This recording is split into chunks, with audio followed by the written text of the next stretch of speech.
हमने केस किया था उसमें पेरेंट्स हमारे पास है, वेरी बिग बिजनेस फैमिली। उनके बेटे की शादी हो रही थी, अरेंज मैरिज थी। जिस लड़की से शादी हो रही थी वो उस लड़की का और उसकी फैमिली का पूरा बैकग्राउंड चेक कराना चाहते थे, क्योंकि अरेंज मैरिज थी। बॉय अगर एक बहुत बिग बिजनेस फैमिली से बिलोंग करता था तो डेफिनेटली गर्ल भी बिजनेस फैमिली की होगी और एक बहुत high high profile business family की होगी।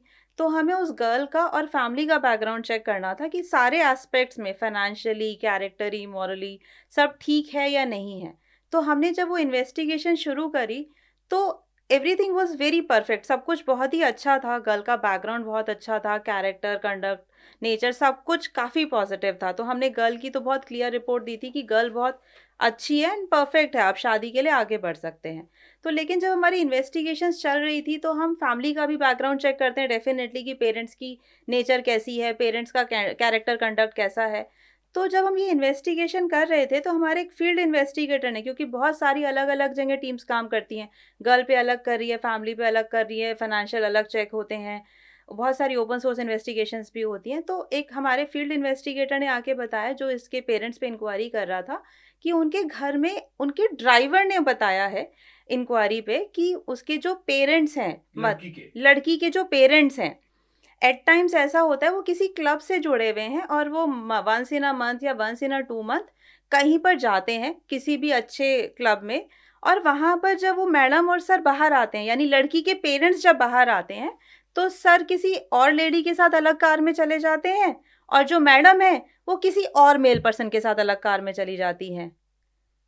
तो ये चीज़ हमें बड़ी अजीब लगी कि ऐसा क्यों हो सकता है। और हमें फिर ये भी लगा कि ड्राइवर्स और जो डोमेस्टिक हेल्प्स होते हैं, लूज़ टॉकर्स भी होते हैं।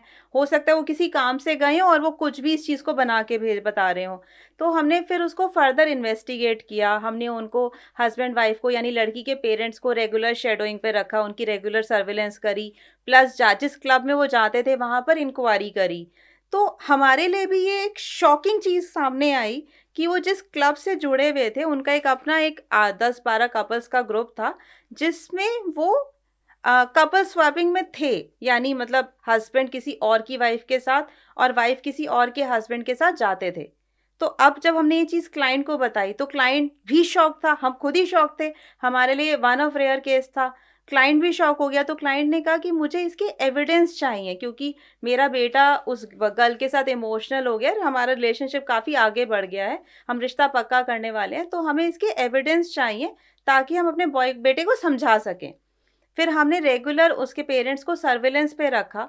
हमने 10 डेज़, 15 डेज़, 20 डेज़ जब रेगुलर सर्विलेंस करी, तो 1 महीने के बाद वो इंसिडेंस हमें मिला कि वो एक क्लब में गए और जब वो क्लब से बाहर आए, तो जो हस्बैंड है वो किसी और फीमेल के साथ एक अलग कार में गए और जो वाइफ है किसी और मेल के साथ अलग कार में गए। हमारी दोनों टीम ने, एक ने हस्बैंड को फॉलो किया, एक ने वाइफ को फॉलो किया, एंड वी वर शॉक्ड कि वो दोनों अलग-अलग होटल्स में, अलग-अलग 5 स्टार होटल्स में उन दोनों ने चेक इन किया।